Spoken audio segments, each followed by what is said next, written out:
see you. It's nice to see you as well. So, can you start by telling us your name? My name is Irina Agoulnik, and And where are you from? I'm from Russia, Oh, okay. from the Siberian part of it. Oh, okay. And what's your profession? I'm a scientist. I study cancer and breast cancer and prostate cancer, and I also teach. Okay. So how many years did it take you to be able to teach? Well, I studied a long time ago, and maybe 20 years ago, but my first years were really, trial and error, and they mostly an error.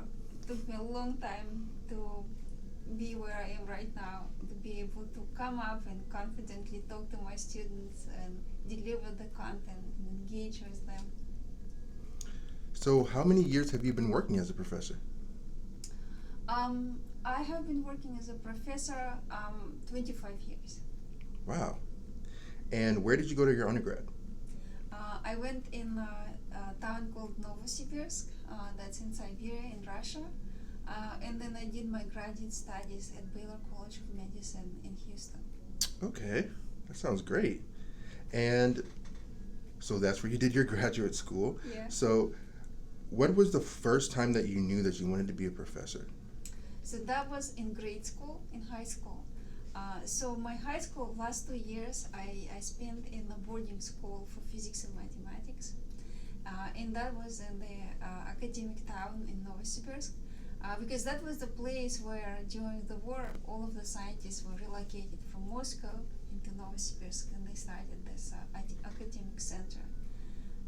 When the war was over, the Second World War, most of the scientists have left back to Moscow, but many have remained. There was a lot of institution, and there was this boarding school for physics, mathematics, and chemistry. And the students in there were allowed to come into any research institutions and work there. So I went to Institute of Cytology and Genetics, and in there we were studying cultured plants. And I went into the greenhouse during the winter. It's very cold in there, it's dark, it snows a lot, like there's a lot of snow in there.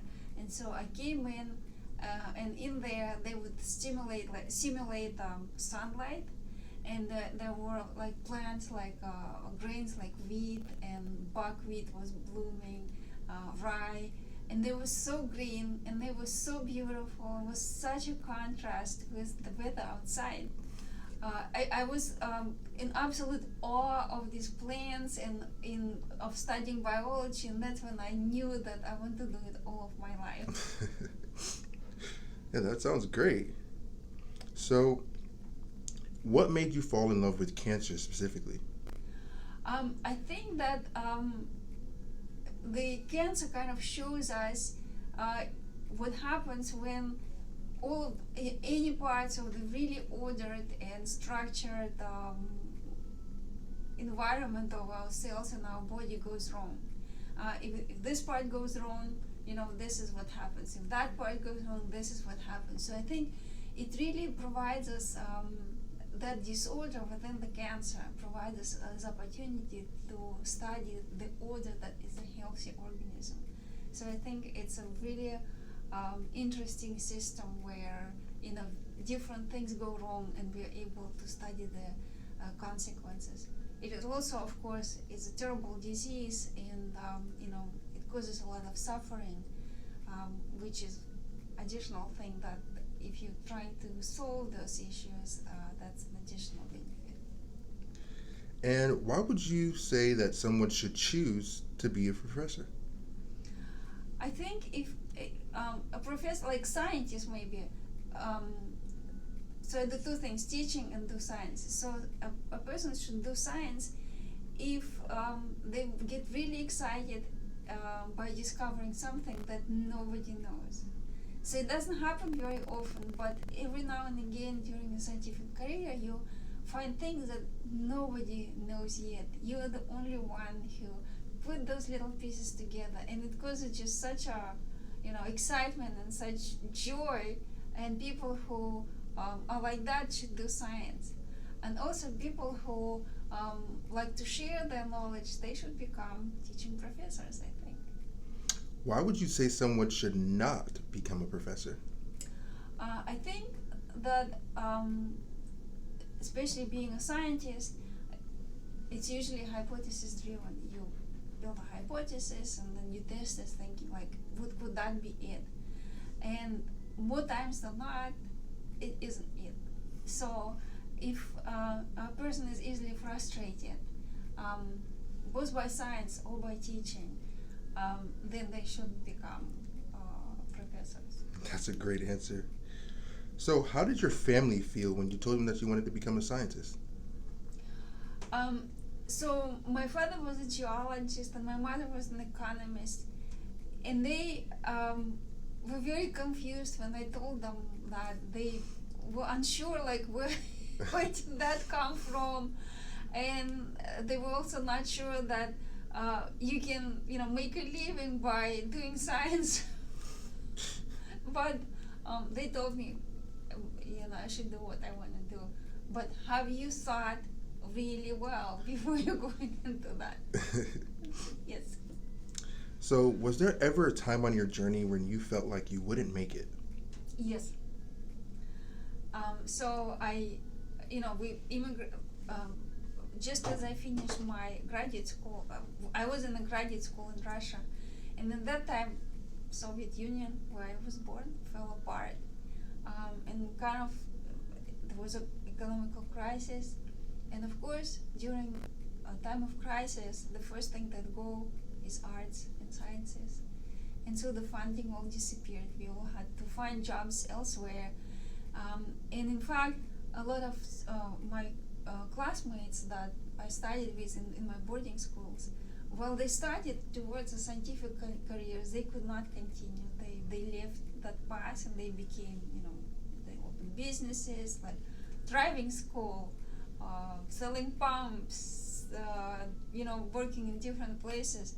Only 2 people kind of remained on that path because at that time it's impossible. There was no funding. Mm-hmm. Nobody was hiring people to do science. And so we left, and I because of the Iron Curtain, I didn't know what it is on the West. Is anybody even going to allow us to do those things? I didn't know anything. I just knew that there were no jobs for us in Russia, and we had to look elsewhere. And at that point, I wasn't sure what I will be doing with my life. How would you define resilience? So I think resilience is being able to continue on with what you're starting. And resilience is only possible if you have a passion for something, because that allows you to keep going. And so I think a big part of resilience is to be healthy, physically healthy, to be mentally healthy, and also to have other things that you can engage with when you need to disengage with your main course, like family, like nature, maybe a pet, so that when things get really tough, you can disengage, regain your strengths, and then keep going. So I think the resilience is having a passion and being able to keep going after it no matter what. Of course. And what are some moments along your journey where you had to practice your resilience?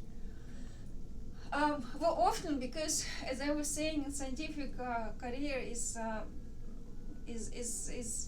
full of disappointments, because things before you discover something, you kind of meet dead ends very frequently, and things don't work out the way you predict them to work.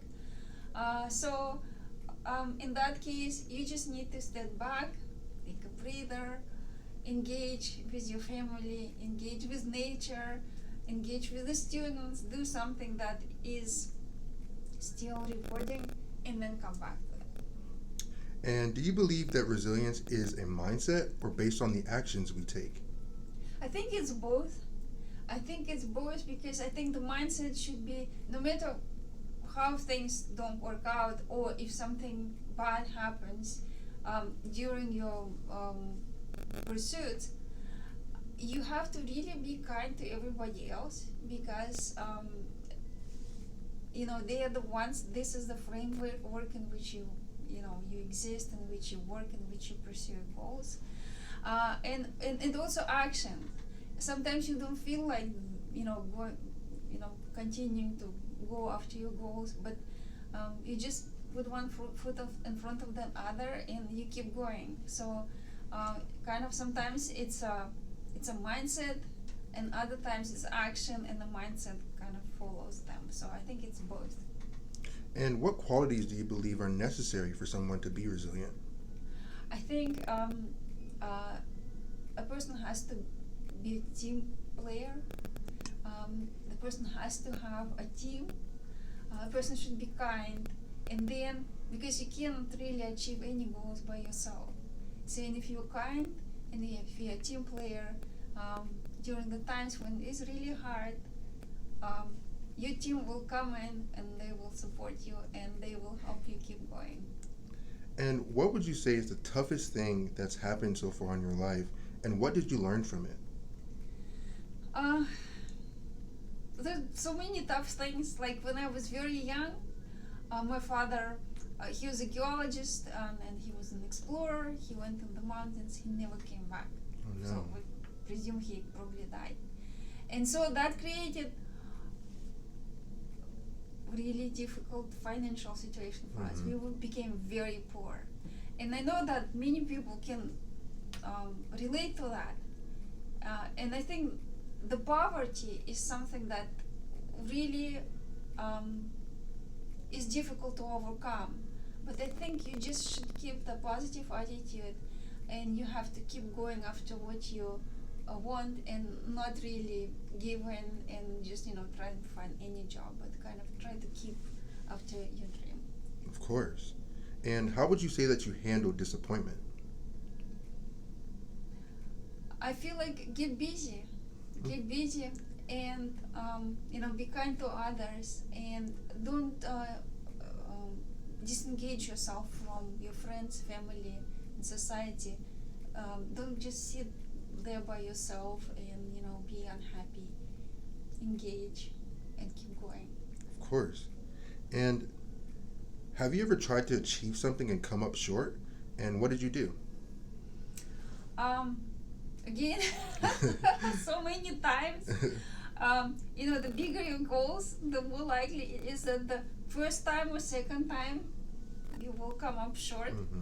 But you just look at it, be kind to yourself, but look at it and see what went wrong, and approach it as a process, not as a failure of your life, but as a process, as an experiment, and then do it again, but better. Of course, I love that answer. And how often do you feel like you get outside of your comfort zone? Well, every time I come to class, I get so nervous, and I really do want to do well, and I really want students to get something out of these hours. And I think getting out of your comfort zone is a good thing. It keeps you on your toes. It keeps you awake to the life and aware of everything. And I enjoy that. And what tools do you have in place to help you whenever you're feeling down? So for me, the best thing that works for me is engaging with nature. I like taking long walk on the beach. I like hiking. I like going to the natural parks, nature preserves, and just looking at the trees, at the plants. I started with the plants. That's how I knew I wanted to do biology. Listening to the birds, and then understanding that you are actually very small and not at all that important to have such a huge disappointment. So the world is huge, and there is so many things in it, and you really and all your worries are really not as great compared to everything that's going on. And when times are tough, do you think that it's important to seek new growth and opportunities? Absolutely. I think when they're tough, you should do that. Because sometimes it's necessary just to kind of, let's say a person loses a job or something doesn't, and you kind of forced to do it. But even if they're not tough, you should look and seek out new opportunities and do new things that kind of keeps your mind going, keeps you active and young. And a little bit back to what you were saying earlier. So, how do you balance being resilient while also making sure that you're taking care of your mental health? I think resilience in mental health and physical health, I think, is part of one thing. If a person is ill or very sad or unhappy, it's very hard to be resilient. So I think putting time aside to be with your friends, to travel, to enjoy things, to have hobbies, putting time aside to take care of your physical health helps tremendously with the resilience. And so it's not really a balance, it's something that you must do in order to be resilient, to be able to deal with disappointments, with setbacks, to be able to start anew something that you didn't work out. Of course. And do you think that professors should play a role in motivating their students? Absolutely, I think they should. I think if professors are excited about what they're teaching, if they link the material to the real life and hopefully to the lives of their students, I think that helps students to engage and makes the knowledge personal, and it helps them to retain their attention, to retain the knowledge, and to kind of never forget it and use it in the future. And what would you say so far has been the least inspiring thing about your career? Well, administrative parts of it, filling out reports and all of that. I'm sure. So because you're just like kind of talking to a computer that's talking to a Panther soft financial system. It's very impersonal, and as time goes on, it takes more and more time. But I understand that there are reasons for having to do that. Of course. And what would you say is the most inspiring thing about your career? I think that when I see my students succeed, this is the most inspiring part of my career. Be that my graduate students who are now at Fox Chase studying cancers, in Duke studying pancreatic cancer, or my GCP students whose dreams come true, and I had a tiny little input into that. It just makes me so happy that people's dreams come true, and I was helping with that, and that just keeps me going and keeps me wanting to do better. Thank you so much, Dr. Agoulnik. That was amazing. I hope you have a great day. You too. Thank you, David.